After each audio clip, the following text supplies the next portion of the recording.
السلام علیکم ویورز، کیا حال ہے آپ کے؟ میں ناز آپ کے ساتھ ہوں۔ آج میں آپ کے ساتھ شیئر کروں گی کہ حضرت ابو طالب نے حضور صلی اللہ علیہ وآلہ وسلم کے دادا یعنی عبدالمطلب کی وفات کے بعد آپ کی تربیت اور پرورش کی، حمایت کی، اور آپ کے حضور صلی اللہ علیہ وسلم کے دادا عبدالمطلب اپنے مرنے سے پہلے آپ کو حضرت ابو طالب کے حوالے کر کے وفات پا گئے۔ اس کا دکھ حضرت محمد صلی اللہ علیہ وآلہ وسلم کو بہت زیادہ تھا، اور پھر ابو طالب نے آپ کو اپنے سینے سے لگایا، بہت محبت کی آپ سے، اور آپ کو اپنی اولاد سے بھی زیادہ چاہا انہوں نے۔ ابو طالب کا نامی ابو طالب نہیں بلکہ عمران تھا۔ ابو طالب ان کی کنیت تھی۔ آپ کا شجرہ نسب ابو طالب بن عبدالمطلب بن ہاشم بن عبد مناف یعنی حضرت ابو طالب آباء و اجداد کی طرف سے ممتاز حیثیت رکھتے تھے۔ اسی طرح حضرت ابو طالب بہت بڑے مہمان نواز تھے۔ جناب ہاشم کے بعد حاجیوں کی خدمت، حرم کے عہد و رفادہ اور حضرت عبدالمطلب کے سپرد ہونے والے جو کام تھے وہ سارے ان کی وفات کے بعد ابو طالب کیا کرتے تھے، جو ظہور اسلام تک باقی رہے۔ آپ حجاج کرام کے لیے بہترین دسترخوان سجاتے، پانی کے کنوؤں میں کشمش، کھجور اور شہد ڈال کر سرزمین حرم کے مہمانوں کی خاطرداری اور ضیافت کرتے تھے۔ تمام اہل عرب پر آپ کی شجاعت و بہادری غالب تھی، اسی لیے سب اہل عرب اپنے اکثر فیصلے ابو طالب سے کروانے آیا کرتے تھے۔ جب رسالت مآب نے دین اسلام کی تبلیغ شروع کی تو یہ رسول اللہ کے چچا ابو طالب ہی تھے جنہوں نے اپنے بھتیجے سے ارشاد فرمایا، اے بھتیجے اٹھو اور اپنے کام کا آغاز کرو، کیونکہ تم واقعی شریف اور طاقتور اور عالی گھرانے کے چشم و چراغ ہو۔ خدا کی قسم کوئی زبان آپ کو اذیت نہیں پہنچا سکے گی، کیونکہ ایسا کرنے والوں پر ہماری تلواریں برسیں گی۔ اللہ کی قسم عرب قومیں تمہیں اس طرح فرما بردار تمہاری ہو جائیں گی جس طرح دودھ پینے والے جانور اپنے مالک کے فرما بردار ہوتے ہیں۔ حضرت ابو طالب حضور صلی اللہ علیہ وآلہ وسلم سے ویسے بھی بہت محبت کرتے تھے، لیکن جب انہوں نے آپ کی برکات دیکھی، معجزے دیکھے، تو ان کی محبت میں اور اضافہ ہو گیا۔ یہ مالی اعتبار سے کمزور تھے، 2 وقت کا کھانا سارے گھر کو پیٹ بھر کر نہیں ملتا تھا، لیکن جب نبی اکرم صلی اللہ علیہ وآلہ وسلم ان کے ساتھ کھانا کھانے بیٹھتے تو تھوڑا کھانا بھی ان سب کے لیے کافی ہو جاتا۔ سب پیٹ بھر کر کھاتے، پھر بھی کھانا بچ جاتا۔ اسی لیے جب دوپہر یا رات کے کھانے کا وقت ہوتا اور سب دسترخوان پر بیٹھتے تو ابو طالب حضور صلی اللہ علیہ وآلہ وسلم سے کہتے کہ ابھی کھانا جو ہے نا میرا بیٹا محمد شروع کرے گا تو اس کے بعد سب کھائیں گے۔ پھر آپ تشریف لاتے اور ان کے ساتھ بیٹھ جاتے۔ آپ کی برکات اس طرح ظاہر ہوتی کہ سب کے سیر ہو جانے کے بعد یعنی پیٹ بھر کر کھانا کھا لینے کے بعد بھی کھانا بچ جاتا۔ اگر دودھ ہوتا تو پہلے نبی کریم صلی اللہ علیہ وآلہ وسلم کو پینے کے لیے دیا جاتا، پھر ابو طالب کے بیٹے پیتے، یہاں تک کہ ایک ہی پیالے سے سب کے سب گھر والے پیٹ بھر کر پی لیتے اور دودھ پھر بھی بچ جاتا تھا۔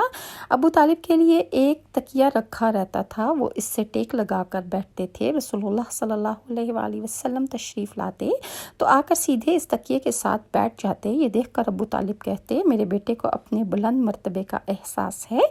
ایک مرتبہ مکہ میں قحط پڑ گیا، بارش بالکل نہ ہوئی۔ لوگ ایک دوسرے سے کہتے تھے لات عزا سے بارش کی دعا مانگو، یعنی کہ جو بت ہیں ان سے دعا مانگو۔ کچھ کہتے تھے کہ تیسرے بڑے بت یعنی منات پر بھروسہ کرو، اس سے جا کے التجائے کرو، اسی سے دعا مانگو تو بارش ضرور ہوگی۔ اسی دوران ایک بوڑھے نے کہا، تم حق اور سچائی سے بھاگ رہے ہو، تم میں ابراہیم علیہ السلام اور اسماعیل علیہ السلام کی نشانی موجود ہے، تم اسے چھوڑ کر غلط راستے پر کیوں جا رہے ہو؟ اس پر لوگوں نے اس سے کہا کہ آپ کی مراد ابو طالب سے ہے؟ اس نے جواب میں کہا، ہاں میں یہی کہنا چاہتا ہوں۔ اب سب لوگ ابو طالب کے گھر کی طرف چل پڑے۔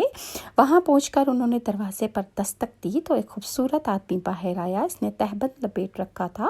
سب لوگ اس کی طرف بڑھے اور بولے، ابو طالب وادی میں قحط پڑا ہے، بچے بھوکے مر رہے ہیں، اس لیے آؤ اور ہمارے لیے بارش کی دعا کرو۔ چنانچہ ابو طالب باہر آ گئے، ان کے ساتھ رسول اللہ صلی اللہ علیہ وآلہ وسلم بھی تھے۔ آپ ایسے لگ رہے تھے جیسے اندھیرے میں سورج نکل آیا ہو۔ ابو طالب کے ساتھ اور بھی بچے تھے، لیکن انہوں نے آپ ہی کا بازو پکڑا ہوا تھا۔ اس کے بعد ابو طالب نے آپ کی انگلی پکڑ کر کعبے کا طواف کیا۔ یہ طواف کر رہے تھے اور دوسرے لوگ آسمان کی طرف نظر اٹھا کر دیکھ رہے تھے، جہاں بادل کا ایک ٹکڑا بھی نہیں تھا، لیکن پھر اچانک ہر طرف سے بادل گھر گھر کر آنے لگے۔ اس قدر زوردار بارش ہوئی کہ شہر اور جنگل سیراب ہو گئے۔ ابو طالب ایک بار ذی الحجاز کے میلے میں گئے۔ یہ جگہ عرفات سے تقریباً 8 کلومیٹر دور ہے۔ ان کے ساتھ رسول اللہ صلی اللہ علیہ وآلہ وسلم بھی تھے۔ ایسے میں ابو طالب کو پیاس محسوس ہوئی۔ انہوں نے آپ سے کہا کہ بھتیجے مجھے پیاس لگی ہے۔ یہ بات انہوں نے اس لیے نہیں کہی تھی کہ آپ کے پاس پانی تھا، بلکہ اپنی بے چینی ظاہر کرنے کے لیے کہی تھی۔ چچا کی بات سن کر آپ فوراً سواری سے اتر آئے اور بولے، چچا جان آپ کو پیاس لگی ہے؟ انہوں نے کہا، ہاں بھتیجے، پیاس بہت زیادہ لگ رہی ہے۔ یہ سنتے ہی آپ نے ایک پتھر پر اپنا پاؤں مارا۔ جو ہی آپ نے پتھر پر پاؤں مارا، اس کے نیچے سے صاف اور عمدہ پانی کا چشمہ پھوٹ نکلا۔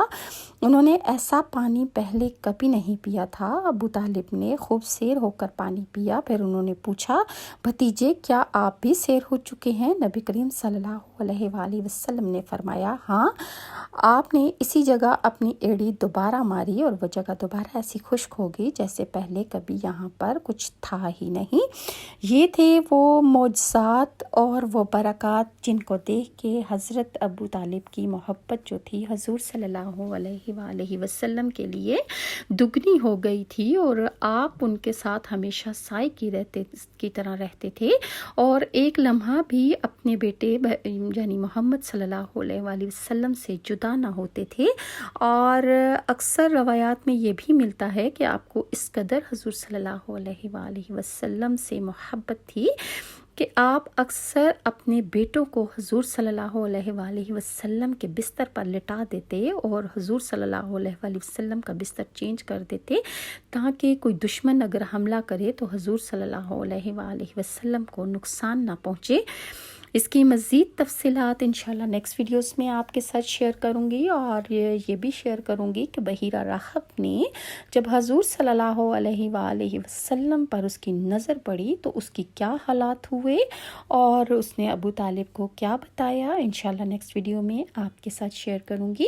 اگر آپ کو میری یہ ویڈیوز اچھی لگتی ہیں تو کائنڈلی لائک اور سبسکرائب ضرور کیجیے گا۔ اگلی ویڈیو تک کے لیے ناز کو اجازت دیں۔ اللہ حافظ۔